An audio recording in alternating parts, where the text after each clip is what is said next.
Imaginez-vous dans un endroit calme, où les bruits du monde disparaissent progressivement et où vous n'avez plus que vos pensées. C'est dans cet espace de calme que nous trouvons souvent la clarté, la paix et même des solutions à nos problèmes les plus complexes. Dans cette histoire, nous rencontrerons un maître zen qui a enseigné à ses disciples l'importance du silence. Il les a emmenés dans un voyage intérieur, où ils ont découvert que c'est souvent dans le silence que nous pouvons vraiment nous connecter à nous-mêmes et au monde qui nous entoure. Un maître bouddhiste se promenait dans les rues, essayant d'apprendre aux gens à parler moins et à écouter davantage. Il pensait qu'il était important que les gens fassent attention les uns aux autres. Il pensait que nous parlions souvent trop et que nous ne donnions pas aux autres la possibilité de s'exprimer ou de comprendre ce qu'ils avaient à dire. Mais les gens ne lui prêtaient pas beaucoup d'attention.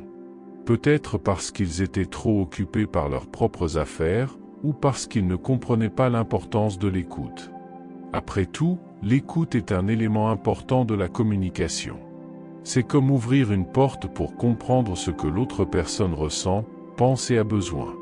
Malheureusement, le maître n'a pas réussi à attirer l'attention des gens sur ce précieux enseignement. À un autre moment de l'histoire, il y avait un roi immensément puissant, mais son autorité n'était pas respectée par ses sujets. Ce manque de reconnaissance commença à le perturber profondément, créant tristesse et angoisse dans son cœur.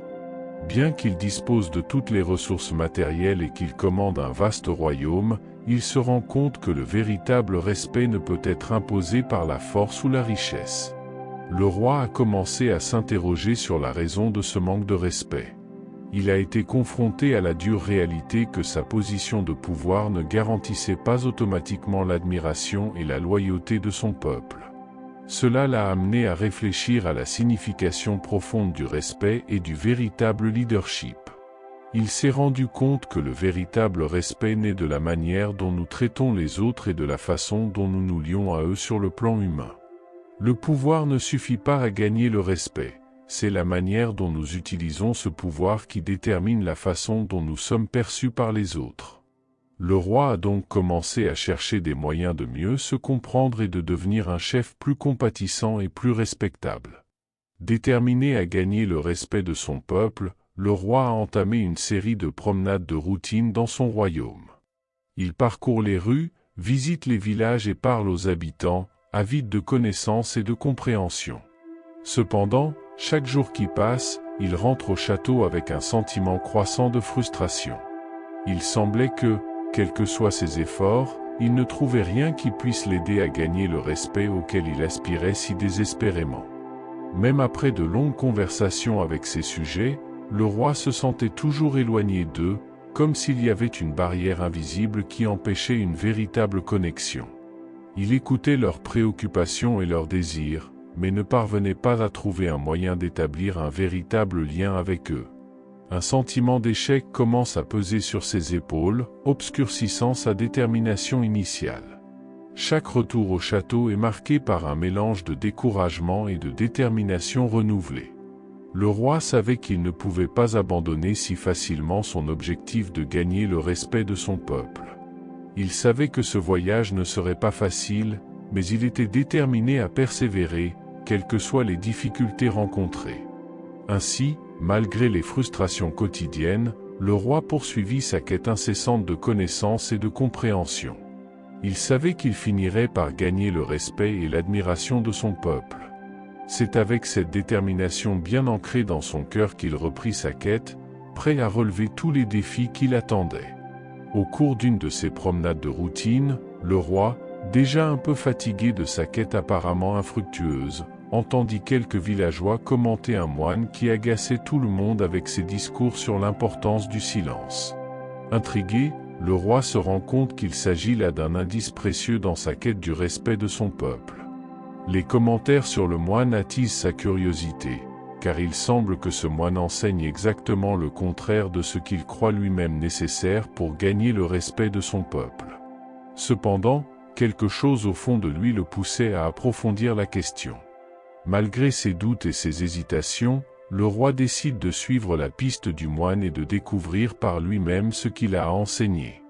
Peut-être y avait-il dans les paroles du moine une sagesse sous-jacente à laquelle il n'avait pas encore songé. Avec un nouveau but, le roi partit à la recherche du moine, déterminé à trouver des réponses à ses questions et peut-être même une nouvelle perspective sur ce que signifiait gagner le respect de son peuple. C'est ainsi que son voyage prit une tournure inattendue, qui le conduisit à une meilleure compréhension de lui-même et de son royaume. Revigoré et déterminé à retrouver le moine, le roi se mit en quête, même si ses doutes persistaient. Cependant, par malchance, un défi imprévu s'est dressé sur son chemin en ce jour crucial. Une violente tempête s'est levée, inondant les routes et rendant impossible la traversée vers la région où le moine était censé résider. Le roi se retrouve dans une impasse, face à une nature rebelle qui semble vouloir mettre à l'épreuve sa détermination. Les routes deviennent impraticables, les arbres plient sous le vent impitoyable et les torrents de pluie rendent tout progrès pénible. La tempête n'était pas seulement un obstacle physique, mais aussi un défi au courage et à la détermination du roi. Il devait décider s'il devait continuer à avancer malgré les conditions défavorables ou battre en retraite face à la fureur de la nature. Malgré cela, le roi ne s'est pas laissé décourager par la tempête. Il a relevé le défi avec détermination, en cherchant d'autres solutions et en planifiant un nouvel itinéraire qui contournerait les dangers de la météo. Sa détermination ne fit que croître face à l'adversité, le poussant à relever le défi de front et à trouver une solution pour poursuivre sa recherche du moine et de la sagesse qu'il pouvait offrir.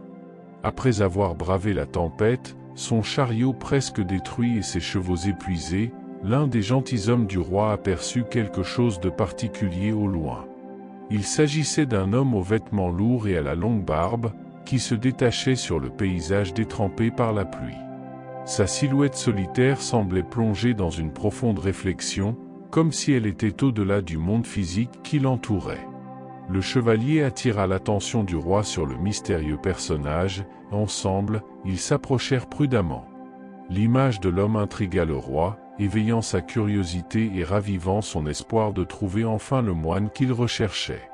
Tout en s'approchant, le roi observa attentivement l'homme, essayant de discerner son identité et le but de sa présence dans cet endroit reculé. Sa longue barbe et ses vêtements lourds indiquaient une vie de renoncement et de contemplation, caractéristiques que le roi associait au moine dont il avait entendu parler. Le cœur du roi s'emballa à l'idée de rencontrer enfin le maître qui pourrait lui offrir la sagesse qu'il recherchait si désespérément. Il ressent un mélange d'émotions, espoir, anticipation et une pointe d'appréhension face à l'inconnu. Cependant, la présence de l'homme apportait au roi un sentiment de calme et de sérénité, comme s'il était face à quelque chose de plus grand que lui. Il était déterminé à approcher l'homme avec respect et humilité, prêt à recevoir toutes les leçons qu'il pourrait lui offrir s'il était bien le moine qu'il recherchait. Leurs chevaux fatigués et leurs chariots endommagés, le roi et ses gentilshommes s'approchèrent lentement de l'homme, prêts à entamer une conversation qui pourrait changer le cours de son voyage en quête de sagesse et de respect. Avec un mélange d'anxiété et d'espoir, le roi s'approcha du moine, le suppliant de l'aider à résoudre les problèmes qui affligeaient son royaume. Il exprima ses inquiétudes quant au manque de respect et à la difficulté de gouverner avec sagesse, espérant trouver des conseils qui pourraient changer le cours des choses. Le moine écouta attentivement les paroles du roi, son regard serein traduisant une profonde compréhension de la situation. D'une voix calme, il répondit que le problème résidait précisément dans l'excès de mots et le manque de réflexion sur leur véritable essence. Il expliqua que les paroles irréfléchies et les dialogues sans objet étaient souvent à l'origine des problèmes du roi. Malgré cette révélation, le moine acquiesça en signe de compréhension et d'accord. Il promit d'aider le roi à gouverner avec respect et sagesse, reconnaissant la sincérité de la demande d'aide du monarque. Le roi a ressenti un soulagement momentané en entendant les paroles du moine, réalisant qu'il avait enfin trouvé quelqu'un disposé à le guider vers une solution à ses dilemmes. Il exprima sa gratitude au moine et s'engagea à suivre ses conseils avec humilité et détermination. Ainsi, après cette rencontre fortuite, le roi et le moine commencèrent leur formation spirituelle ensemble, unissant leurs forces et leur sagesse à la recherche d'une manière de gouverner qui soit vraiment digne de respect. Arrivé à la résidence du moine, il a gentiment demandé au chevalier du roi de partir, sollicitant une période de 3 mois pour travailler directement avec le monarque dans un environnement d'intimité et de concentration. Les chevaliers, naturellement soucieux de la sécurité et du bien-être du roi, ont exprimé leur appréhension à l'idée de le laisser seul, sans la protection de sa garde personnelle. Le roi, quant à lui, s'est montré résolument confiant dans la décision du moine, soulignant l'importance de suivre les directives et de faire confiance au processus qu'ils avaient entamé ensemble. Il a assuré les chevaliers qu'il comprenait parfaitement les risques encourus, mais qu'il était prêt à les affronter pour trouver une solution aux défis auxquels il était confronté dans son royaume. Malgré des inquiétudes persistantes, les chevaliers ont finalement cédé à la détermination du roi et se sont mis en route vers le château, le laissant temporairement sans surveillance. Confiants dans la promesse du moine de veiller sur le roi et de le guider pendant cette période d'isolement, les chevaliers poursuivirent leur chemin, espérant que tout irait bien en leur absence. En regardant les chevaliers s'éloigner, le roi s'est trouvé face à un nouveau voyage, un voyage de connaissance de soi et de transformation, guidé par la sagesse du moine et sa propre détermination à gouverner avec justice et compassion. Avec un mélange d'anticipation et d'appréhension, le roi est entré dans la résidence du moine, prêt à relever les défis qui l'attendaient et à chercher les réponses qu'il désirait tant pour résoudre les dilemmes de son royaume. Le moine demanda d'abord au roi de changer ses vêtements luxueux pour des vêtements plus simples et plus légers. Malgré sa gêne initiale et sa réticence à abandonner ses vêtements respectueux, le roi a accepté, réalisant qu'il s'agissait d'une étape nécessaire pour découvrir la perspective des personnes les plus humbles à l'extérieur des murs du château. Le changement de vêtements n'a pas été facile pour le roi. Il ne se sentait pas à sa place et mal à l'aise dans ses vêtements simples, si différents des robes royales auxquelles il était habitué. Cependant, le moine lui expliqua que ce n'était que le premier pas vers une compréhension plus profonde du monde au-delà des murs du château. Outre le changement de vêtements, le roi a du mal à s'adapter aux coutumes et au mode de vie du moine. La nourriture simple et la routine stricte contrastaient fortement avec le confort et les privilèges de sa vie au château. Il a eu du mal à s'habituer à ces nouvelles conditions, mais il a persévéré, déterminé à apprendre et à s'enrichir de cette expérience.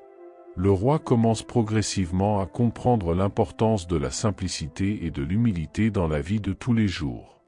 Il s'est rendu compte que, malgré les différences sociales, nous partageons tous la même humanité et faisons face à des défis similaires au cours de nos voyages. Cette prise de conscience l'a aidé à se rapprocher des gens ordinaires et à voir le monde à travers leurs yeux. Ainsi, même si la situation était initialement inconfortable et difficile, le roi a saisi l'occasion d'élargir ses horizons et de devenir un dirigeant plus compatissant et plus ouvert. Chaque fois qu'il sortait des murs du château, il découvrait une nouvelle perspective sur le monde et sur la place qu'il y occupait.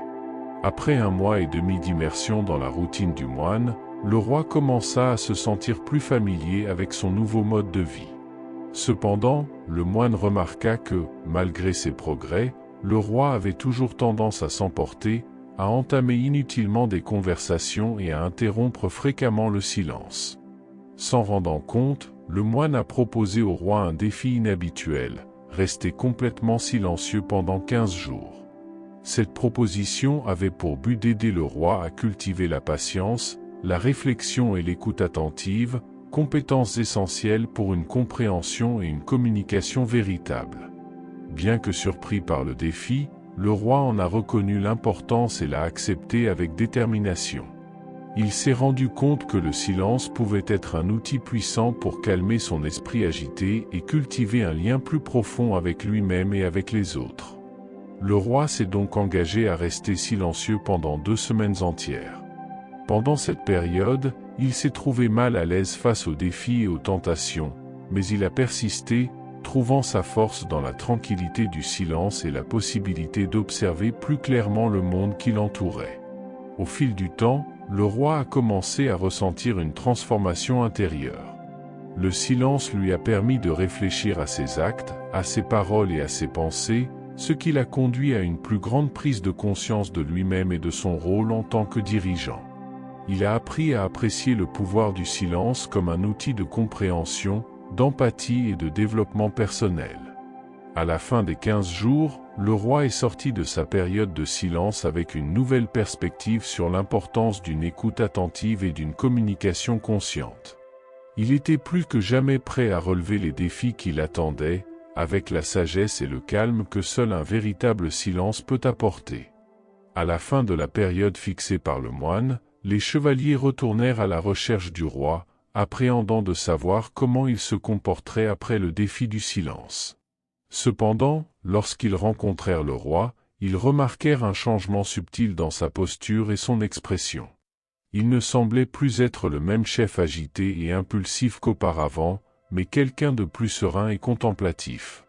Le roi fit un signe de tête à son maître, exprimant sa gratitude et son respect pour le temps qu'ils avaient passé ensemble. Le moine répondit par un geste similaire, sans prononcer un seul mot. Cet échange d'adieux silencieux exprimait plus que 1000 mots, reflétant une compréhension mutuelle et un lien formé pendant leur temps ensemble. Sans avoir besoin d'ordres verbaux, le roi monta silencieusement dans le carrosse, indiquant aux chevaliers qu'il était prêt à retourner dans le royaume. Ceux-ci comprirent le sens du silence du roi et reprirent le chemin du retour, guidés par la connaissance de ce que l'on attendait d'eux. Tandis que le carrosse sillonne les routes du royaume, le roi observe attentivement le paysage autour de lui et de ses sujets, absorbant les nuances de la vie quotidienne avec une nouvelle perspective. Ses yeux brillaient d'une compréhension renouvelée et d'une détermination tranquille à appliquer les leçons apprises au cours de son voyage, alors qu'il retournait gouverner son peuple. Fort d'une nouvelle vision acquise au cours de son voyage avec le moine, le roi retourna dans son royaume et fut confronté à une réalité inquiétante. Le chaos régnait. Face à cette situation, il agit rapidement dès son arrivée au château, donnant des ordres précis pour corriger chaque point problématique de son royaume. Avec détermination et fermeté, le roi surveille de près la mise en œuvre de ses ordres, s'assurant que chacun d'entre eux est exécuté avec efficacité et efficience. Il donne la priorité aux besoins du peuple et cherche des solutions pratiques aux défis auxquels le royaume est confronté. En l'espace d'une semaine, le royaume a commencé à se transformer sous les yeux du roi. Les rues autrefois vides et lugubres étaient désormais pleines de vie et d'activité. Les gens souriaient et travaillaient ensemble pour reconstruire ce qui avait été perdu pendant la période de désordre. Grâce au soutien de ses sujets et au leadership décisif du roi, le royaume a commencé à se redresser rapidement. Des changements positifs sont apparus dans tous les aspects de la vie quotidienne, de l'économie au moral du peuple. Le roi s'est rendu compte que son voyage avec le moine ne l'avait pas seulement transformé en tant qu'individu, mais qu'il lui avait aussi permis de devenir un dirigeant plus compatissant et plus efficace pour son peuple. Il s'est rendu compte que par une écoute attentive, une réflexion et une action décisive, il était possible de surmonter les défis les plus difficiles et d'apporter un nouvel espoir et une nouvelle vitalité à son royaume. Au fur et à mesure que le roi faisait preuve d'un changement positif dans son leadership et ses actions, nombre de ses sujets ont commencé à s'inspirer de sa transformation. Conscients de l'influence du moine bouddhiste sur la vie du roi, ils ont cherché à obtenir des conseils et de l'aide à la résidence du maître, jusqu'alors peu fréquentée. Au fil du temps, la modeste demeure du moine est devenue un grand temple de la connaissance et de la sagesse, où les gens venaient chercher un guide spirituel et des conseils pratiques pour leur vie. Le moine accueillait tout le monde avec gentillesse et compassion, partageant ses enseignements et les guidant sur le chemin de la compréhension et de la paix intérieure. Le roi, conscient de l'importance du silence et de la réflexion dans son parcours de transformation, se rendait régulièrement à la résidence du moine. Il appréciait ces moments d'introspection et d'apprentissage, se rappelant constamment l'importance d'écouter, de réfléchir et d'agir avec sagesse. Ces visites ont non seulement renforcé le lien entre le roi et le moine, mais elles ont également incité le roi à maintenir sa vision renouvelée et son engagement en faveur du bien-être de son peuple. Il a reconnu que le véritable leadership n'était pas seulement basé sur le pouvoir et l'autorité, mais aussi sur la compassion, l'humilité et la sagesse. Ainsi, tandis que le roi et ses sujets bénéficiaient des enseignements du moine, une nouvelle ère d'harmonie et de prospérité commençait à fleurir dans le royaume. Le pouvoir de la transformation personnelle et la quête de la connaissance ouvraient la voie à un avenir plus radieux et plus prometteur pour tous. Si vous avez aimé l'histoire, commentez ci-dessous et voyez si vous êtes abonné pour poursuivre votre évolution mentale et spirituelle.